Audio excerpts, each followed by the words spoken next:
নেতার উকিল নেতাকে খিচি বের করে আনলো, অথচ তুই আমার ভাই মুন্নাকে এখনো বের করতে পারলি না। তুই কি বই পড়ে উকিল হয়েছিস? না, তুই নকল করে উকিল হয়েছিস, নকল। নেতাকে বের করার জন্য নেতার ভাই কেডা আজ্জাকে দিয়ে সাগরকে মেরে ওর মুখ বন্ধ করে দিয়েছে। মুন্নাকে বের করে আনতে হলে তোমাকে একটা কাজ করতে হবে। ওরে কোন কাজ বল, কোন কাজ? মুন্নাকে বের করে এনে আমার মায়ের চোখে পানি মুছে দেবার জন্য আমি কি কোনো কাজ করতে পারি? বল বল বল, কি কাজ, কি কাজ? বল বল, তুই বল বল বল বল বল। মুন্নাকে কলেজের ছাত্র সংসদের নির্বাচনে ভিপি হিসাবে দাঁড় করিয়ে দাও।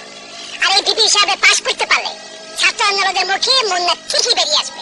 আসন্ন সংসদ নির্বাচনে মুন্না ছাড়াও ভিপি পদে আমি কাউকে দাঁড়াতে দেব না, কেউ না। জবাব তোকে দিতে হবে সুলতান। সাগরকে মেরে তোরা যেভাবে নেতাকে জেল থেকে বের করে এনেছিস, মনে করিস না আমাকে মেরে তুই তোর খুনি ভাইকে কলেজের ভিপি পদে পাস করিয়ে জেল থেকে বের করে আনবি?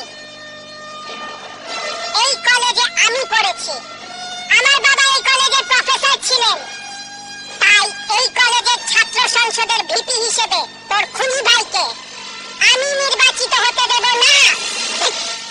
আমার ভাই মুন্নার বিরুদ্ধে তুই কাকে দাঁড় করাবে? কাকে?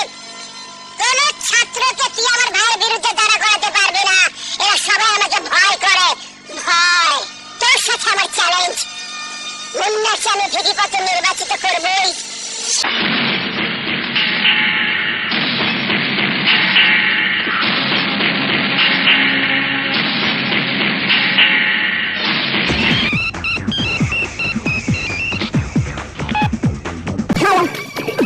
আমি জীবন বলছি, ভাই কোথায়? আমার কাছে। সাথীকে ফেরত দিলে তোর ভাইকে তুই ফেরত পাবে। ঠিক আছে, আমার ভাইকে তুই নিয়ে আয়। কোথায় আসতে হবে বল? ভাই নেই, তোকে আমার বাড়িতে আসতে বলবো না। জীবন ভাইকে জয় করতে জানে। কোথায় আসতে হবে তাই বল, আমি সেখানেই আসবো।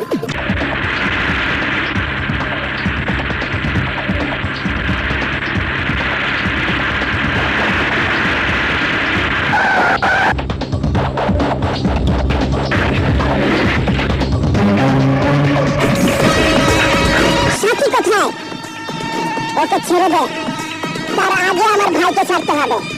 সাথীকে ফেরত দিলেই তোর ভাইকে ফেরত পাবে। মামা, সাথীকে নিয়ে এসো।